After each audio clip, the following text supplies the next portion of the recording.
Le fait du coup d'avoir recours à ce système de procédé, tu ne penses pas qu'il pourrait y avoir une certaine cannibalisation au niveau des éditeurs qui, au futur, du coup, Kistari, Matagot, etc., n'existeraient plus parce que Après, beaucoup de personnes seraient justement la prise de risque, tu l'as souligné, est ouais, moindre. ouais. Il y a Ah bah plus oui. de flexibilité Ouais. et il n'y a pas cet aspect punch et prise de risque qui apparemment t'anime et qui te permet de dire voilà, moi je fais un jeu parce que ça, moi je pense que c'est une valeur sûre. Alors après, il faut pas être négatif quant au nouveau système de communication. Je veux dire, par exemple, je ne veux pas me retrouver dans la position de l'industrie de la musique qui a dit non, mais les téléchargements sur Internet, c'est mal, etc. Alors que, bon, on voit depuis qu'il y a iTunes que pas du tout. Le côté mal pour eux, c'était qu'ils allaient gagner beaucoup moins de fric. Après, la vérité, c'est que nous, on n'est pas vraiment des businessmen comme sont les gens de l'édition. Nous, on est des gens on est dans une industrie artisanale, et à un moment donné, bon, peut-être pas Ravensburger, j'en sais rien, peut-être pas Hasbro, mais pour la plupart des petits éditeurs, on est dans une industrie artisanale où on est plus, si on devait se comparer à la musique, on serait plus des petits labels qui croient en des choses, quoi. Vous êtes des artisans, grosso modo. Ouais, voilà. Donc je ne me considère pas exactement dans cette position-là quand je dis que le crowdfunding, c'est pas dangereux, c'est juste faut l'employer à bon escient. Pour moi, un petit gars qui veut se lancer pour faire son jeu, pourquoi pas. Maintenant, s'il pense vraiment avoir un bon jeu, peut-être qu'il a plus intérêt à le montrer à un éditeur, mais peut-être qu'il sait faire fuser de partout. C'est possible. D'un autre côté, si c'est faire fuser de partout, il y a peut-être des raisons aussi. Parce que mine de rien, comment ça se passe? Je fais un jeu demain. Ouais. J'arrive avec mes petites pièces, je fais tiens Cyril, tu peux tester ça. Il y a de ça. Voilà, je pense. En Malgré fait, on mon reçoit physique des agréable, règles. tu vas me dire oui, n'est-ce pas, je peux te l'éviter. Dans un premier temps, on reçoit des règles, on regarde, on se dit tiens, c'est peut-être pour nous, c'est peut-être pas pour nous. Du coup, on demande des prototypes. Et on teste les prototypes et puis on en garde un certain nombre. Parce que malheureusement, on n'a pas une capacité de production infinie. C'est 1 ou 2 jeux par an. Vraiment très limité. Dans les Histari classiques, c'est 1 ou 2 par an. Après, on fait de la traduction, pas mal de jeux étrangers, mais ça rentre pas en ligne de compte. Mais il est clair qu'on ne peut pas dire oui à tout le monde et que le potentiel de jeu éditable annuel n'augmente que parce qu'il y a des nouveaux acteurs dans le jeu. C'est-à-dire qu'à un moment donné, Histari, nous on édite, on va éditer 2-3 jeux maximum à nous par an. Matago, ça va être pareil, Philosophia, pareil, etc., etc. Donc si tu fais le compte, ça ne monte pas vraiment. Par contre, comme il y a des nouveaux qui viennent, la masse de jeux édités monte malgré tout. Mais bon, moi je suis absolument pas contre ces systèmes de crowdfunding. C'est juste que je dis, il faut juste les utiliser à bon escient, que ce soit d'un côté ou de l'autre. Un bon jeu, mais le gars il n'a aucune capacité d'illustration, ça va pas attirer l'œil. Parce qu'à côté de ça, un jeu, tu mets même pas la règle, mais avec des super illustrations, le gars il va se dire j'ai plus envie d'investir dans celui-là. Ah oui, donc c'est l'aspect visuel qui peut prôner sur la mécanique, c'est ça? Complètement. C'est sur quoi tu veux juger un jeu? De toute façon, la meilleure façon de juger un jeu, c'est d'y jouer. Des fois, même à la lecture des règles, des fois, il y a des jeux, tu te dis à la lecture des règles, ça va être génial, et t'es déçu. Et il y a d'autres jeux, au contraire, tu dis, ouais, ça n'a pas l'air terrible, et tu joues, c'est vachement bien.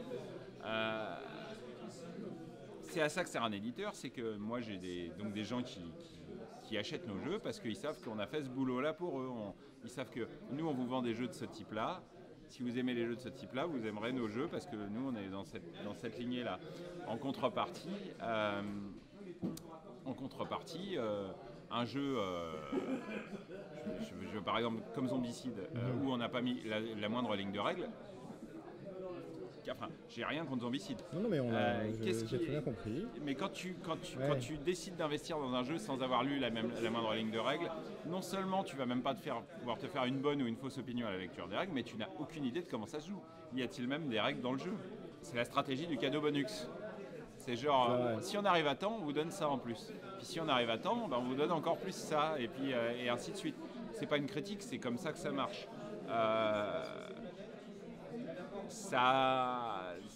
Tu te dis tiens, j'aurais bien mis $50, mais à 60 j'ai 3 figurines en plus, je vais les mettre, allez tant pis. Et puis alors là maintenant qu'on a atteint temps, tiens, je peux rajouter, et puis en plus on me file un gros zombie en plus, c'est cool, je les rajoute.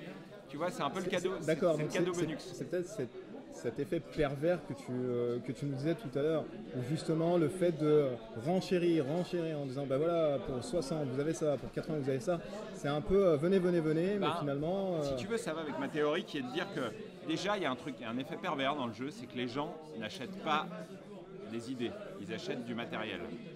Le prix d'un jeu est complètement axé sur le prix de son matériel. Bien sûr, oui, c'est comme souvent sûr. Dans la vie. C'est qu'on ouvre sa boîte, on voit, ah bah tiens, pour 50 euros, finalement on n'a que ça vaut rien. Exactement. Non, c'est carrément ça. Mais d'un autre côté, tu vois, ce jeu à 50 euros où il n'y a pas beaucoup de matos, et s'il était juste très très très bon, tu vois, de dire, ah bah j'en ai eu pour mon argent, pour mes 5. Tu vois, genre un réflexe normal, c'est de se dire, ouais, il n'y a pas beaucoup de matériel, mais le jeu est fabuleux. Alors, est-ce qu'il vaut mieux un jeu que tu as payé 50 euros avec pas beaucoup de matériel mais qui est fabuleux, ou un jeu à 80 euros mais qui contient pour 100 euros de matériel avec une mécanique archi et qui est pourri. Théoriquement ouais. La première. Sauf que dans la vraie vie, les gens, c'est pas une critique, tout le monde fait ça, les gens achètent du matériel. Et l'idée est fournie gratuitement dans la boîte en plus. Tu vois, le prix d'un jeu est complètement axé sur le prix de son matériel. Il me coûte tant à fabriquer, donc je vais le vendre tel prix. Et ce que je vais mettre à l'intérieur, les idées, la règle, on s'en fout un peu. C'est gratuit. Tenez, on vous le donne avec. D'accord. Je trouve que les crowdfunding qui génèrent beaucoup d'argent, curieusement, alimentent encore plus ce système parce que on ne vous donne même pas la règle. Par contre, vous aurez 300 zombies.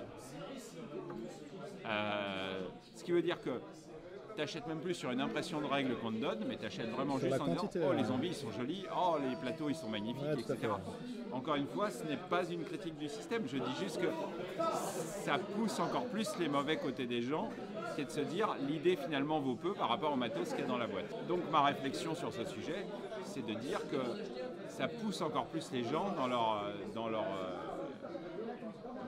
le mauvais rapport que tout le monde a avec le jeu, qui est de dire un jeu c'est du matériel et avec des idées. Ce qui est antinomique parce que la plupart des amateurs de jeux devraient avant tout aimer une belle règle et après si c'est beau en plus tant mieux. On fait des efforts pour que ce soit beau. Isari, c'est une maison qui produit des jeux, mais aussi des magazines. Donc, c'est-à-dire que vous êtes dans la presse. Oui, alors c'est très prétentieux de dire ça. En fait, on n'est pas vraiment. En fait, c'est venu d'une idée sympa. C'est que moi, la presse, c'est un truc qui m'attire. J'aurais toujours voulu bosser dans un magazine. C'est une forme d'édition que je ne connaissais pas vraiment. Et à un moment donné, on s'est dit comment communiquer avec notre public de manière différente. Il faut se différencier de nos jours, c'est devenu dur. Hein. T'as Internet, oui, bon, d'accord, le forum de Trick Track, les vidéos, tout ça, mais bon, ça, tout le monde le fait. À un moment donné, on avait envie de communiquer différemment. Et en fait, puisque j'avais une certaine intérêt pour la presse et je n'en avais jamais fait, je me suis dit, tiens, on va faire un magazine. Alors un magazine, ça reste un petit magazine, il y a 24 pages. Ah donc c'est un petit format. Oui, c'est tout petit, il doit traîner dans le coin. Il doit traîner, bah écoute... je ne sais pas, on essaiera de le trouver. Super, mais montrer vraiment ce que ça peut donner. L'idée, c'était de faire un truc gratuit qui, forcément, on est à la limite de l'infomercial puisque c'est un magazine, on va parler avant tout de nos produits. Donc c'est tendancieux.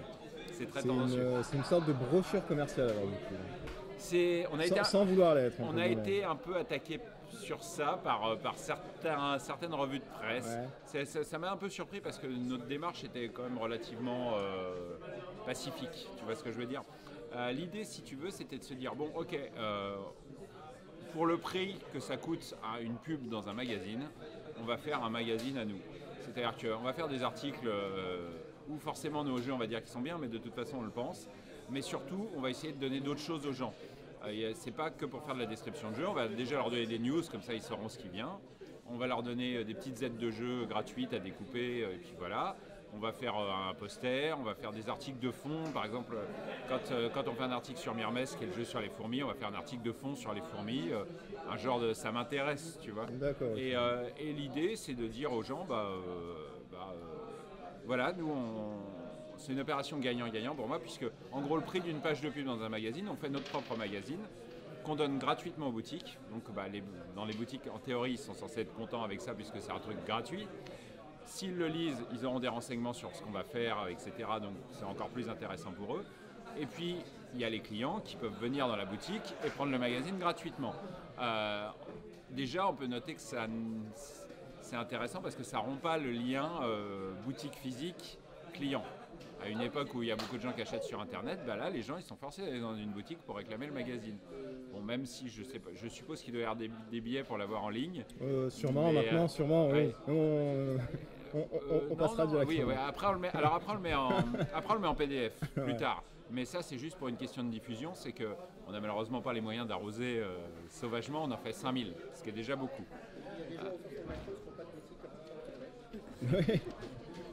Voilà, alors après on le met en PDF pour les gens qui ne peuvent pas y avoir accès. Et pour moi, c'est une opération gagnant-gagnant. Nous, on fait notre communication, ça nous prend un peu de temps, mais en même temps, comme c'est éclatant de faire un magazine, c'est rigolo.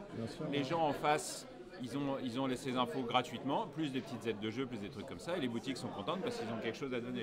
Donc voilà, c'était toute l'idée du truc. Alors après, on n'a jamais prétendu être de la presse, dans le sens de faire un boulot objectif. Comme toi, par exemple, tu es censé faire un boulot objectif. Oui, c'est de la découverte. C'est de la découverte. Voilà.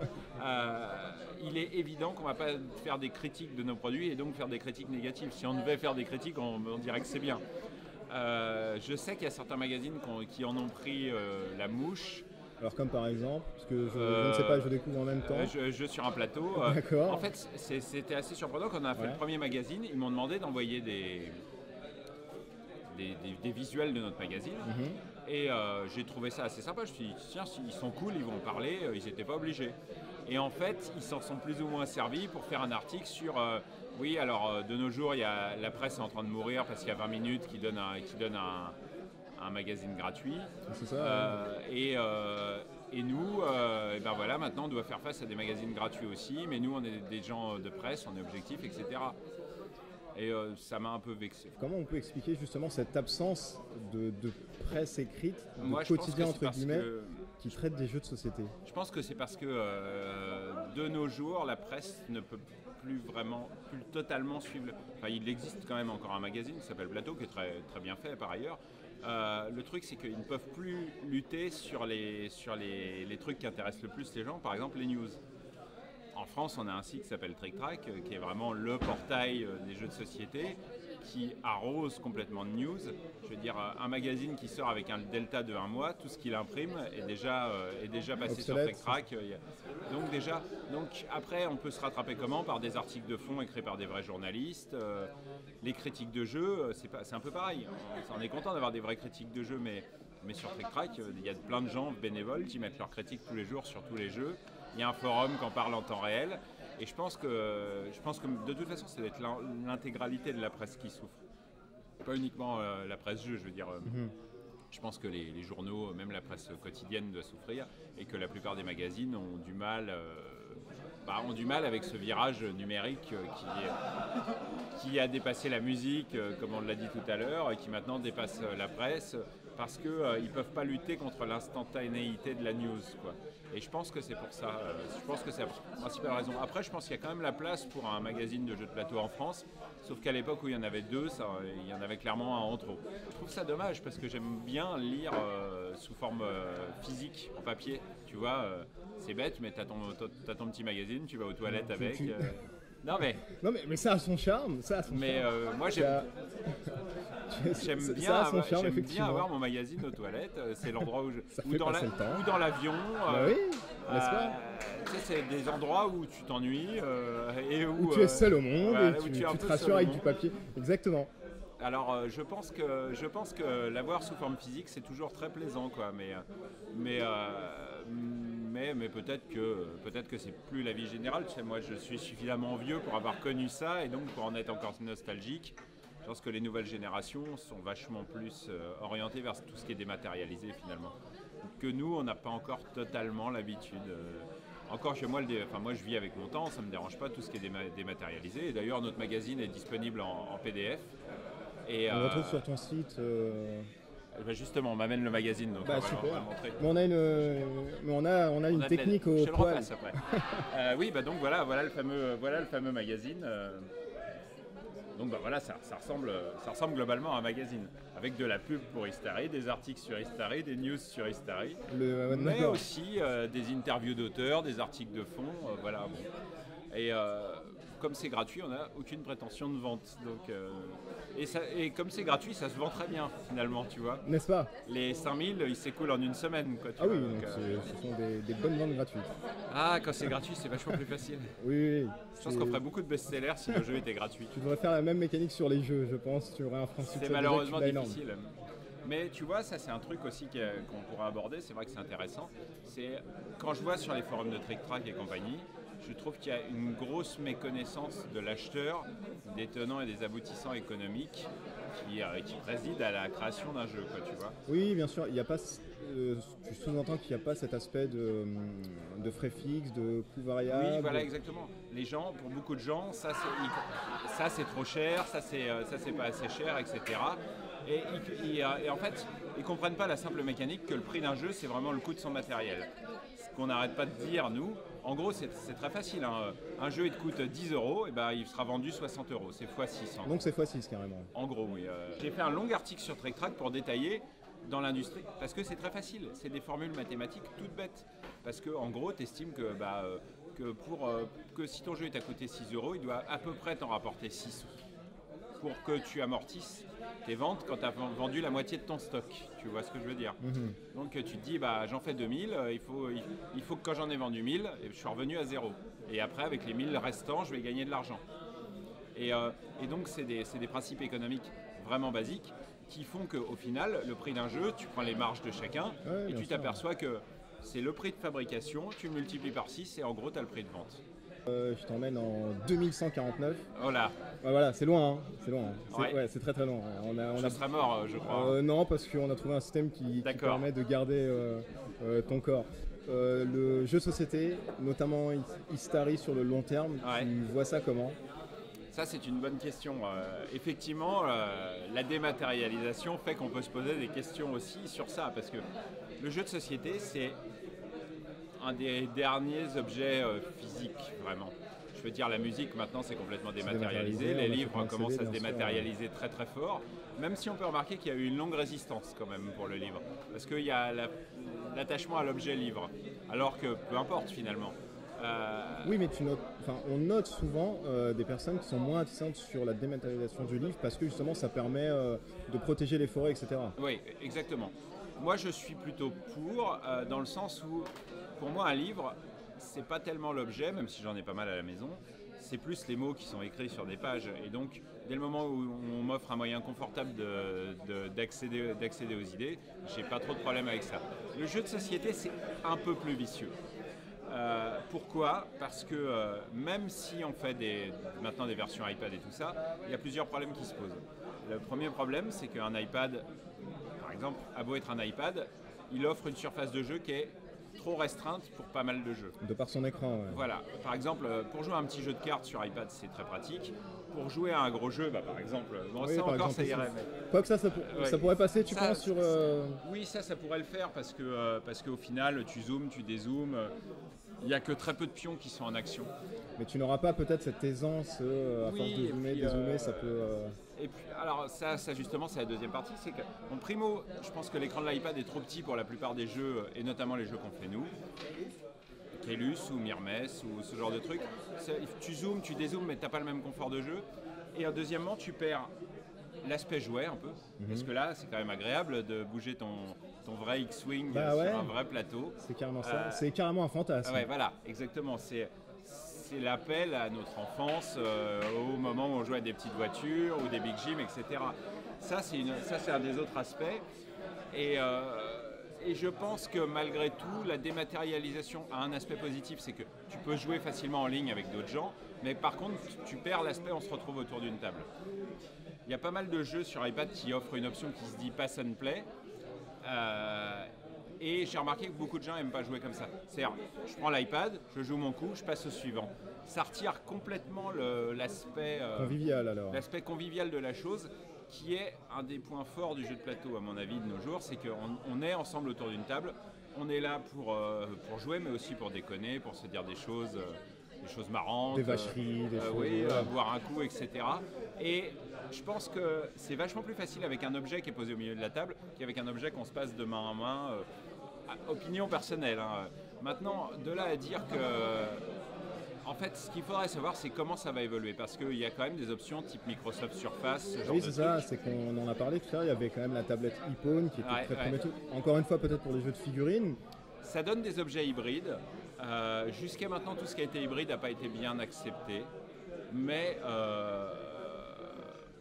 c'est des questions de convenience, des questions de prix. Parce que une grande tablette comme ça pour jouer, malheureusement, ça vaut encore beaucoup plus cher qu'un jeu de plateau. Peut-être un jour, je serais pas opposé, moi personnellement, à voir ça, j'aimerais bien le voir. Je ne sais pas si ça prendra réellement. Disons que c'est une question de dématérialisation.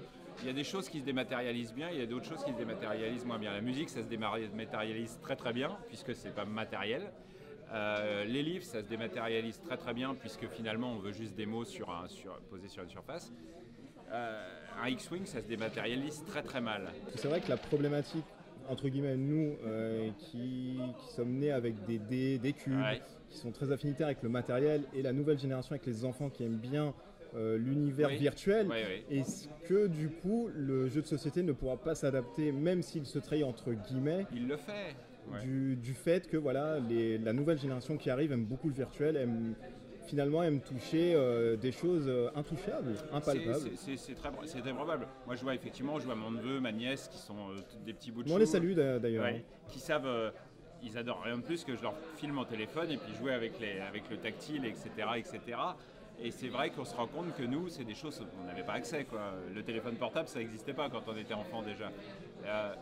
Effectivement, peut-être qu'on a créé une génération qui est beaucoup plus apte que nous à se passer de l'objet en matériel. Maintenant, pour faire passer les éditeurs du stade créateur de matériel au stade développeur logiciel, ça va quand même nécessiter un investissement que personne n'est prêt à franchir le pas actuellement. Eh ben on va peut-être retourner sur du jeu et peut-être finir même là-dessus. Ton top 5 vraiment des jeux. Non Istari alors. Istari ou non, qui t'ont marqué, qui t'ont fait rentrer peut-être dans l'univers du jeu. Dans toute la vie ou... Dans toute la vie, vraiment ton top 5 qui t'a... c'est compliqué de faire dur, c'est dur, n'est-ce pas? Ouais, je pose toujours des petites mines. Dans les grands jeux, il y a déjà, moi je dirais Les Princes de Florence, El Grande, du même Wolfgang Kramer. Puerto Rico, c'est un jeu où tu vas devoir gérer une colonie à Puerto Rico. Race for the Galaxy, parce que c'est un des jeux que j'ai le plus joué en fait. Je vais peut-être te dire... je vais te dire Brass. Qu'est-ce qu'on peut souhaiter du coup alors? Une bonne réussite, de bons jeux, une bonne année, une bonne fin du monde du coup, parce que ça approche apparemment. Une bonne fin du monde déjà, ça serait pas mal. Non mais... la santé, parce que... C'est tout. Les jeux, on y bosse, on essaye de faire le mieux qu'on peut. Parfois on fera des échecs, parfois on fera des grands jeux. J'espère ne pas me lasser. C'est parce que c'est un cirque tout ça, tu sais. Souvent je dis, quand t'es éditeur, c'est un peu comme un groupe en tournée. On fait un album, donc on fait un jeu, et puis ensuite on part sur les salons le promouvoir. Puis on avec rentre. De la drogue et de l'alcool. J'ai dit un peu comme... Ce serait pas mal. Et après on rentre, on fait le nouvel album et ainsi de suite. D'accord. Et c'est un caractère un peu lassant parfois, tu vois. Puis il faut pas croire que le développement d'un jeu c'est un long fleuve tranquille. Tu passes par des phases de doute, des phases où ça marche pas. De tests, etc. Et donc j'espère garder ma passion fraîche et intacte. Parce que c'est le truc dont je suis pas capable de faire un jeu en n'aimant pas faire un jeu. Donc j'espère garder ça, et puis le jour où je l'aurai perdu, je pense que j'arrêterai. Pour l'instant ça va encore, mais voilà. Écoute. Je ne voulais pas être trop négatif. De toute façon, comme c'est la fin du monde dans 13 jours, ça va régler le problème. Je pense aussi. On va te laisser jouer. Alors je sais pas à quoi tu vas jouer, mais merci à toi. Je vais peut-être faire un X-Wing du coup.